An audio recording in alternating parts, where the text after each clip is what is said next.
After a car ride to Redmond, I took the bus to Seattle.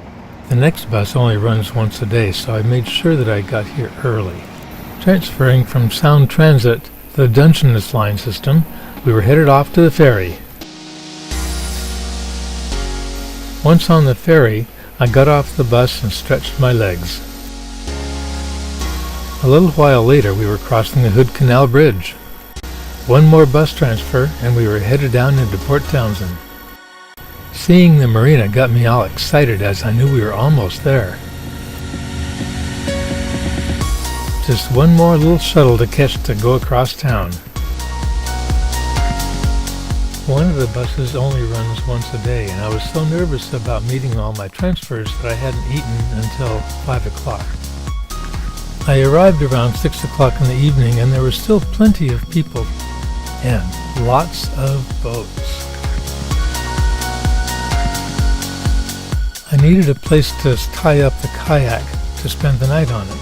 I found a local person and asked him about the pilings and the pier that are north of here.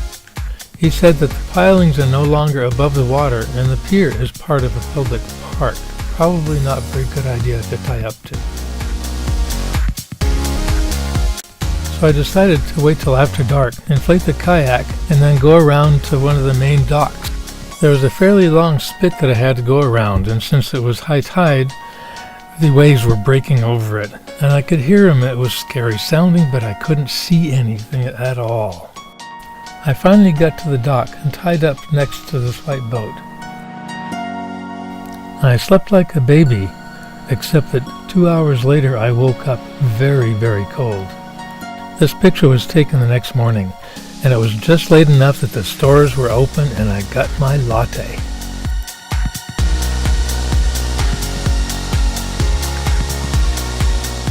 After warming up, I went and got my kayak and belongings and headed up to pay for the lectures.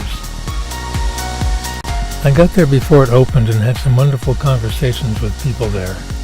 I don't have any pictures in the lecture hall, so we'll just look at a couple of pretty boats. The first lecture was called Living Your Dream. It was about how to get your boating and cruising stories published and earn money along your cruising trip.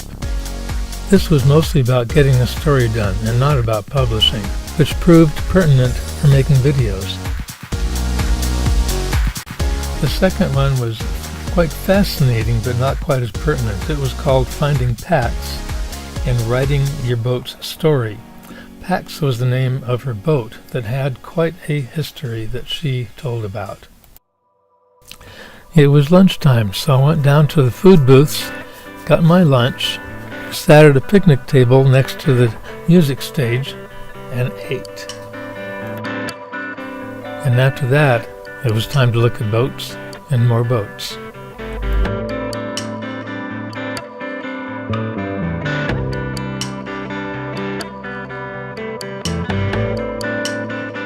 All my belongings are on this hand truck, the inflatable kayak on the bottom, the dry bag on the top.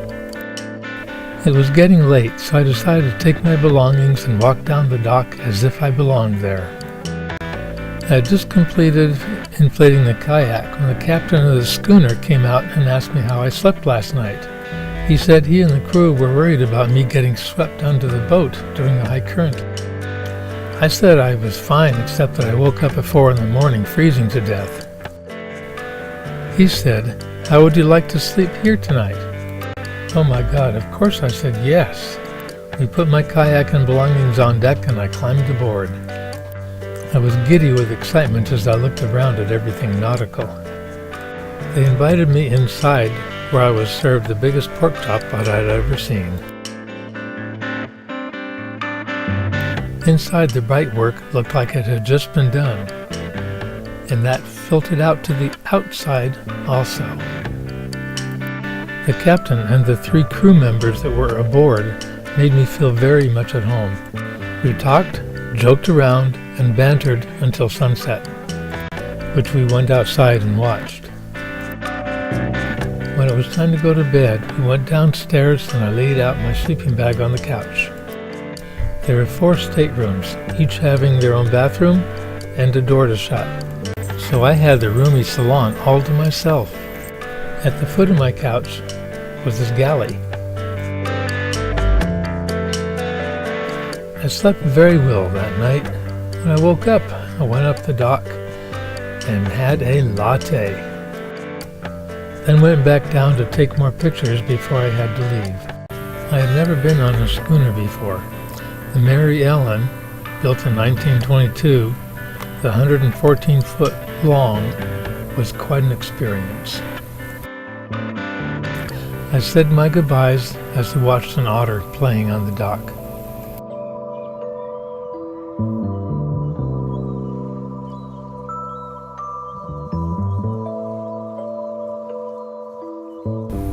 I said goodbye to the Mary Ellen, stopped to have some breakfast, and then got on the bus.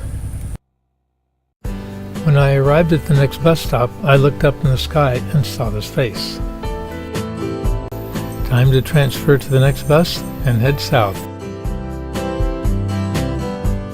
Back to Seattle with all its hustle and bustle. I think I have culture shock.